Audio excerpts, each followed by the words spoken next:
De toutes les façons, à l'état civil, vous avez Ndiaga Seck. Qui dit Ndiaga pense à Matar. Matar Ndiaga Seck. Matar Ndiaga Seck. Ndiaga Matar. En tout cas, rien à voir avec Ndiaga normal, qui est de Thiès, d'Omo Thiès. Ndiaga normal. Ah oui, il y a eu des Diouf, il y a eu des Diouf normal. Il y a eu un Diouf normal de Thiaroye. Oui. Diouf normal. Oui. Non, les Wassakhalateurs, il a pris non, Diouf normal. Du PDS, hein? Si. Du feuilleton, sida et homosexualité. Et cette tribune qui en fait ses choux gras. Choux gras ne veut pas dire matière grasse. Ndiaga Seck de Pastef, proche de Sonko, arrêté. Pastef, vous avez Sonko, vous avez El Malik Ndiaye, les hauts responsables, vous avez Domou Thiès aussi, Biram Souley, vous avez monsieur le maire de Dakar. Mais Tribune nous dit qu'en réalité, le cieux, pour utiliser les expressions des cours et tribunaux. J'ai envie de porter la veste de Maître Sidiki Kaba de temps en temps. Hein? De plaidoyer. Ou bien de Maître Baboucar Sissé. Ouais, on va les pendre là tout de suite là. Ndiaga Seck de Pastef, proche de Sonko. Arrêté. Donc on a déjà fait, comme qui dirait, édifier l'opinion sur le caractère de l'homme, les liens intrinsèques et extrinsèques peut-être entre celui qui a été arrêté pour ce que vous avez lu plus haut et le leader de Pastef. Au nom de quoi ou pourquoi? En tout cas, c'est l'angle ou c'est le titre opté. Un choix. Choisir et ne pas choisir. C'est choisir. De la rédaction de Tribune. Il était sous le coup d'un avis de recherche. One. Ndiaga Seck sera transféré à Linguère et déféré lundi au parquet de Louga-Lo. Niar. Louga. Louga-Lo. Mes hommages aux grands sérignes de Louga. Ils sont des Lo. Il devait partir en pèlerinage. Il était en route vers le Hajj. À la Mecque. Mais ce dimanche, il avait déjà fait des bagages, il avait déjà, normalement quand on va à la banque, on règle les dettes, non?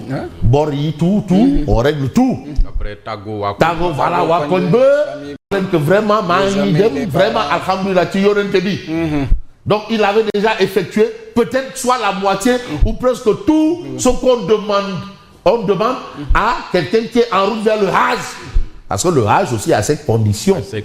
Et ses conditionnalités. Alors, Fabrice.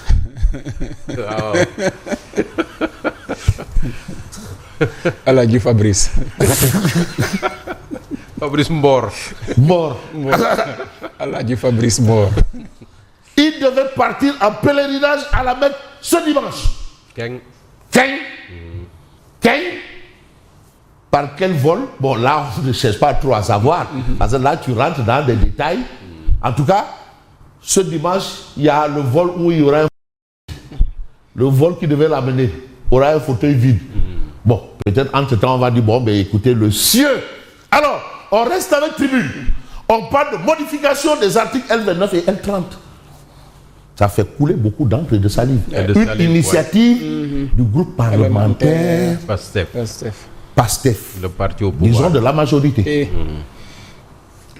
Tout en retenant un fait scientifique, et je parle sous le contrôle du professeur titulaire de chaire de classe exceptionnelle, président de commission au CAMES, Ismaïla Madior Fall. La démocratie, ce n'est pas la loi de la majorité, c'est la protection de la minorité. Il faut protéger la minorité. Voilà pourquoi la minorité a voix au chapitre, malgré quel que soit. Alors, modification des articles L29 et L30, Diomaye n'a pas promulgué la loi de Pastef. Ah bon? Qu'est-ce que ça sous-entend ou qu'est-ce que ça veut, permettez-moi la tautologie ou la redondance, ça veut vouloir dire Là, je suis dans ce qu'on appelle la litote.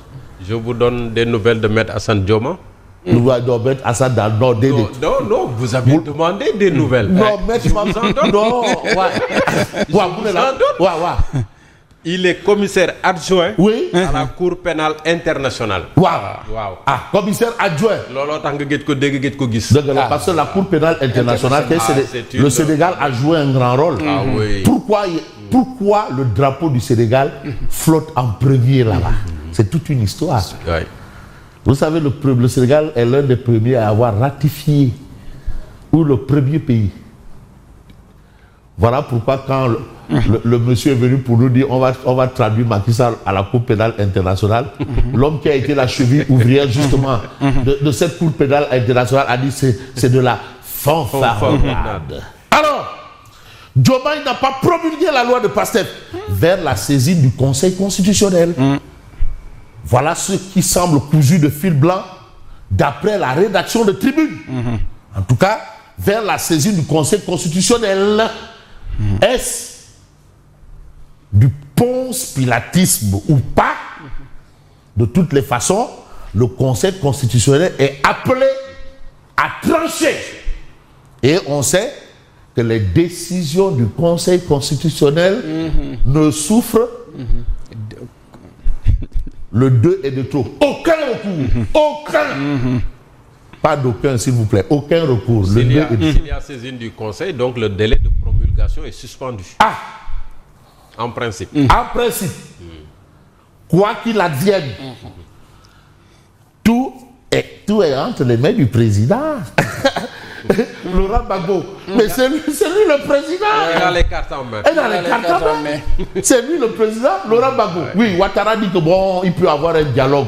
Et à votre avis, mais ça peut se faire quand? Vous posez la question à Gbagbo, il dit mais attends, mais c'est lui le président. C'est lui le président. Posez la question. C'est lui le président. À lui de décider. Ah ouais. On reste avec Tribune Quotidien. Malaise à Géroute, le DRH Cheikh Ahmed Tidiane Thiam, limogé 48 heures après ces allégations fracassantes. Vous avez Pape Malick Ndour envoyé en prison. L'APR charge Sonko et dénonce un plan de démantèlement de parti. Bizarrerie ou pas, vous avez Mamina Dafé libéré, Pape Malick Ndour en prison. Bon, vous savez, le français, c'est vraiment la loi écrite en français, mais la loi, c'est pas le français. La loi est écrite en français, mais la loi, c'est pas le français. Voilà. Est-ce qu'on se comprend? Je vous saisis. La loi est écrite en français, mais c'est pas le français. Je crois quand même que les altruistes en la matière, les Ahmed Baboucar Cissé, ils peuvent peut-être me dire, bon écoute, oui, d'accord. Alors, mais on va évoluer dans un sens comme dans un autre, parce qu'en relief quotidien, nous dit tension au sommet de l'État et affaire Diagasek. Où est le rapport? On lit une tension au sommet de l'État et l'affaire Diagasek. Limba Diamala. Voilà. Badou. Sonko annoncerait sa démission du poste de Premier ministre selon Madiambal Diagne. Une information donnée par Madiambal Diagne. Mais dans cette histoire aussi, il va falloir prendre un autre journal et j'ai envie de prendre le quotidien. Avance pour la Tabaski. Eux au moins ils ont géré le dossier. Matou Boutoy a dit Matou Bibom, Wo no Kong, Wo Kong, Khere. Est-ce que dans le Woudjak Këriñ? Këriñ, ouais. Voilà gaz. Gaz? Non, les gens il n'y en a plus gaz. D'accord. Avance pour la Tabaski. El Malik accorde 500 000 francs aux députés. Donc, Wakonbe, tous les députés ont eu 500 000. Il faut aller dire ça. Le député de Pikine, le député de Parcelles, le député de Makakoulibantan, le député de Taba. Ils ont reçu 500 000 francs. Waouh. Donc, allez-y, donnez les gens de Noual. Voilà. Allez-y devant les besoins de tous les députés. Waouh. C'est vous qui avez dit que non, oui, Gongo. Eux aussi doivent vous rendre le Gongo. Allez nous représenter. Voilà, le roi Kadior de Ouesselo. Waouh. Alors, 500 000 aux députés, 300 000 francs à ceux qui avaient reçu des avances de Korité. Acte contre nature, Ndiagasek arrêté. Arrêt sur image et vous avez le point info. Liguer, Ndiagasek arrêté par la DIC dans l'affaire des 22 présumés homosexuels. C'est lâché. Mais on ne va pas lâcher l'affaire parce que les journaux en font leur bien entendu chou gras ce matin. Vous avez par exemple un autre journal, et j'ai envie de prendre Libération. Affaire Abdoul Lekor dit Baye Tama. Baye Tama. Ils ont tour you ground. Là, moi, tu es Tama. Tu es Tama. Ah, pourvu que ce soit du tabac. Le petit instrument aux grands effets. Baye Tama et compagnie, les aveux qui ont coulé Ndiagasek. Donc vous avez ça ici dans, bien entendu, Libération ce matin. Mais ce matin, vous avez Enquête quotidienne qui nous dit réunion politique à la cité Keur Gorgui. Pastef en zone de turbulence. Parce qu'ils vont vers un congrès. Bon, moi, ce que je sais des textes de Pastef, c'est-à-dire c'est un mandat renouvelable une fois. Parce que c'est ça, là, le texte. Bon, comme on vend la droiture, la perfection, le moussel, le mi, on dit bien mandat renouvelable une fois. Après, tu ne reviens plus. Je crois que c'était ça le texte. Bon, peut-être on peut changer. On peut changer. Vous savez, tout change, tout évolue. Faut pas oublier qu'on est à l'ère des modifications.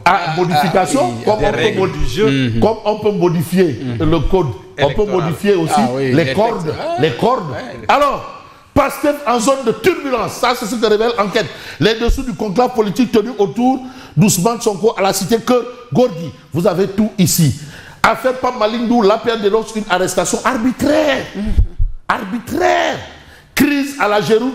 Le DRH licencié après ses accusations contre le DG. Va-t-il contre-attaquer? De toutes les façons, vous avez l'observateur L'Obs qui lève quand même un coin du voile sur un sujet important. L'administration sénégalaise au bord de la rupture. La guerre des clans contamine l'État. Alors, la dangereuse montée de l'insubordination. Jamais l'administration sénégalaise n'avait donné un tel spectacle de fracture interne, de règlement de compte public et de défiance envers la hiérarchie. Bon, mais vous savez, moi j'ai entendu dans un pays, je crois que c'est en Malaisie, où le Premier ministre disait que non, on a un problème d'autorité. En Malaisie. Le Premier ministre en parlait en Malaisie. Il disait que non, le pays avait un problème d'autorité. Quand tu dis problème d'autorité, ça maintenant problème de kilifa. Donc il y a un kilifa. Voilà, en Malaisie, c'était en Malaisie. Bon, si déjà ça commence là-bas, à la tête, là-bas au sommet, mais en bas, qu'est-ce qu'il va s'attendre à quoi? Voilà, quoi qu'il en soit. Vous avez le... Ah bon? En Malaisie? Elle m'a échappé. Oui. En Malaisie, où le Premier ministre a dit que non, on a un problème d'autorité. Oui, c'est ça, hein? C'était en Malaisie. Alors, d'ailleurs, un jour, le président a reçu un de ses homologues et le Premier ministre de dire aux deux, mais prenez vos responsabilités. Ah ouais, c'était en Malaisie. Alors, révélation de Madiambal Diagne suite à l'arrestation de Ndiagasek, suivie de la décision du PM de démissionner de son poste. Sonko crie au complot. En tout cas, Mamata disait que Jean Daniel, dès que tu parles d'homosexuels, tu t'attaques aux homosexuels. Jean Daniel, il fait de toi un ennemi. Mamata Diabra, il dit que Jean Daniel, dès que tu t'attaques aux homosexuels, il fait de toi un ennemi. Jean Daniel.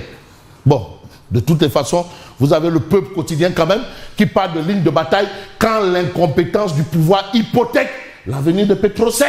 C'est par rapport à la lourde ardoise de Petrosen. Mais bien sûr, il y a un souci. Voilà le problème. C'est le peuple quotidien qui en parle. Donc on a déjà jeté la responsabilité sur l'ancien régime. Non, attention. Ce qui se passe, mais l'État est une continuité. Mais bien sûr, mais c'est l'actif et le passif. Et si on se réfère au peuple, l'ancien régime a eu l'ingéniosité ou le génie de pouvoir mettre Petrosen à l'aise déjà. Mais la suite, bon, vous savez, voilà quoi. Bon, bref. Et vous avez les week-ends de Baba Aïdara pour nous dire le réveil brutal de Diomaye face au mur du FMI. Actuellement, par rapport aux discussions avec le FMI, c'est le président qui a pris les choses en main. Et pour Baba Aïdara, c'est un désaveu cuisant, brûlant. Pour qui? Pour son Premier ministre. Et c'est ce qu'explique mon confrère Baba Aïdara ce matin. Cependant, ce ne sera pas une mince affaire. Le Premier ministre a du pain, le président a du pain sur la planche. Parce que ce qui a été gâté déjà, vraiment, c'est incommensurable. Bon, Moi, je m'en arrête là et je vous dis merci et bon week-end. Pas encore terminé. Ah Vous bon? avez un rendez-vous demain Oui. avec les téléspectateurs. Ah oui. Non, Autour de quelle vérité c'est La quoi? grande Non, je vais laisser les téléspectateurs découvrir. La primeur. Voilà. Grande émission. La grande émission du dimanche. Wow. Grande émission du dimanche. À tout à l'heure À tantôt. pour la revue de presse. Merci.